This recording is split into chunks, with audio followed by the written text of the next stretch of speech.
Hello മച്ചന്മാരെ, സർജിത്താണ് ദുബായിൽ നിന്ന്. പിന്നെ ഞാൻ ഇന്ന് വന്നത് അറിയാം. ഇന്ന് വന്നത് നമ്മൾ ഈ ബാത്റൂം, അതുപോലെ തന്നെ ഹോട്ടലുകൾ, പിന്നെ ഹോട്ടലിൻ്റെ കിച്ചൺ ഏരിയ, അവിടെയൊക്കെ നമ്മൾ വാട്ടർ പ്രൂഫ് ചെയ്യുമല്ലോ. ഇവിടെ വാട്ടർ പ്രൂഫ് ചെയ്യുന്നത് പറഞ്ഞത് നമ്മൾ ഒരു ടാറ് പോലത്തെ ഷീറ്റ് വെച്ചിട്ട് ഹീറ്റ് ചെയ്തിട്ടാണ് ചെയ്യുന്നത്. അപ്പം വാട്ടർ പ്രൂഫ് ഫ്ലോറൊക്കെ ഫുള്ള് ചെയ്തിട്ടുണ്ടാവും. അതുപോലെ തന്നെ ഒരു മീറ്റർ ഹൈറ്റിൽ സൈഡ് വാളിലും കയറ്റി ചെയ്യും. ഓക്കെ. അപ്പോൾ അതിൽ വാട്ടർ പ്രൂഫിൽ വെള്ളം ലീക്ക് ടെസ്റ്റും കാര്യങ്ങളൊക്കെ ചെയ്തിട്ട് ലീക്കില്ലാന്ന് ഉറപ്പിച്ച് കഴിഞ്ഞാൽ മാത്രമേ നമ്മൾ ബാക്കിയുള്ള ടൈൽ വർക്കും പ്ലംബിങ് വർക്കും കാര്യങ്ങളൊക്കെ ചെയ്യുള്ളൂ. ഓക്കെ. അതെല്ലാം കഴിഞ്ഞതിന് ശേഷം പിന്നീട് എന്തെങ്കിലും കാരണവശാൽ വെള്ളം വന്നു കഴിഞ്ഞാൽ ആ വെള്ളം പുറത്ത് പോകുന്നില്ല. അതായത് ഈ വാട്ടർ പ്രൂഫ് ചെയ്ത് ആ കുളം പോലത്തെ സ്ഥലത്ത് 4-5 വർഷം എടുത്തിട്ട് അത് നിറഞ്ഞിട്ട് പുറത്തേക്ക് ഒഴുകുന്നൊരു സംഭവം ഉണ്ടായിട്ടുണ്ട് 2-3 സ്ഥലത്ത്. അപ്പോൾ അതിന് ഒരു വഴിയാണ് ഞാനിപ്പോൾ പറയാൻ പോകുന്നത്, എന്താണ് ചെയ്യേണ്ടതെന്നുള്ളത്. അപ്പോൾ നമ്മൾ ഈ ചിത്രത്തിൽ നോക്കിയാൽ മനസ്സിലാവും നിങ്ങൾക്ക്. അപ്പോൾ നമ്മൾ ചെയ്യേണ്ടത് ഇത്ര മാത്രം: വാട്ടർ പ്രൂഫ് ചെയ്യുന്നതിന് മുമ്പേ നമ്മൾ എന്ത് ചെയ്യുക, താഴേക്ക് ആ ഫ്ലോറിൽ നിന്ന് താഴേക്ക് ഒരു ഹോൾ അടിക്കുക.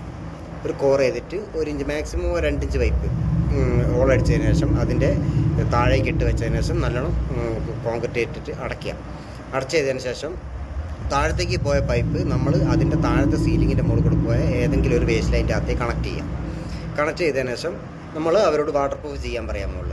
വാട്ടർ പ്രൂഫൊക്കെ ചെയ്ത് കഴിഞ്ഞിട്ട് ആ വാട്ടർ പ്രൂഫ് ചെയ്ത് കഴിഞ്ഞ ഫ്ലോറിൽ നിന്നും ഒരു 2 സെൻറ്റി ഒഴിവാക്കി വെച്ചിട്ട്, അതായത് 2 സെൻറ്റി ഹൈറ്റ് വെച്ചിട്ട് നമ്മൾ എന്ത് ചെയ്യുക, ഈ പൈപ്പ് ഒരു 10-15 ഹോളടിച്ച് നല്ലോണം ഹോളടിച്ചതിന് ശേഷം ഒരു 10 സെൻറ്റിമീറ്റർ ഹൈറ്റ് വെച്ച് നമ്മളത് പൈപ്പ് കട്ട് ചെയ്തതിന് ശേഷം അതിൻ്റെ മുകളിൽ സ്റ്റോപ്പർ ഇടുക.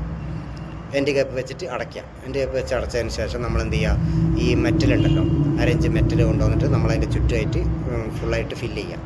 ഒരു ത്രികോണാകൃതിയിൽ ഫുള്ളായിട്ട് ഫില്ല് ചെയ്തതിന് ശേഷം അതിൻ്റെ മുകളിൽ നമ്മൾ ഈ പൊടി സിമെൻ്റ് ഉണ്ടല്ലോ, പൊടി സിമെൻറ്റ് ചെറുങ്ങനെ മെറ്റൽ നനച്ചതിന് ശേഷം പൊടി സിമെൻറ്റ് കുറച്ച് ചെറുങ്ങനെ ഇട്ട് കൊടുത്തതിന് ശേഷം എന്താവും, നമുക്ക് ആ മെറ്റൽ അവിടെ നിന്ന് ഇളകി പോകാതിരിക്കാൻ വേണ്ടിയിട്ടാണ്.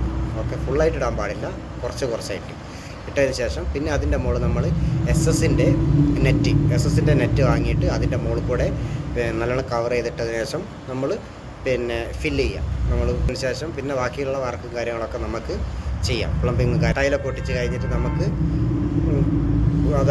പിന്നീട് എന്തെങ്കിലും ലീക്ക് വന്നു കഴിഞ്ഞാൽ ആ വാട്ടർ പ്രൂഫിൻ്റെ അകത്ത് വെള്ളം നിറയുമ്പോൾ ആ 2 സെൻറ്റിമീറ്റർ മുകളിലേക്ക് വെള്ളം വരുമ്പോൾ ഈ പൈപ്പിൻ്റെ അകത്തൂടെ വാട്ടർ പ്രൂഫിലെ വെള്ളം കറക്റ്റായിട്ട് ഡ്രെയിനായിട്ട് പോകും.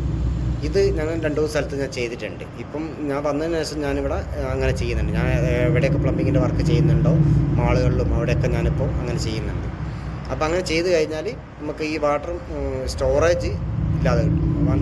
സ്റ്റോറേജ് വന്നു കഴിഞ്ഞാൽ ഇതാണ് പ്രശ്നം. 4-5 കൊല്ലം കൊണ്ട് ആ വാട്ടർ പ്രൂഫ് നിറയും.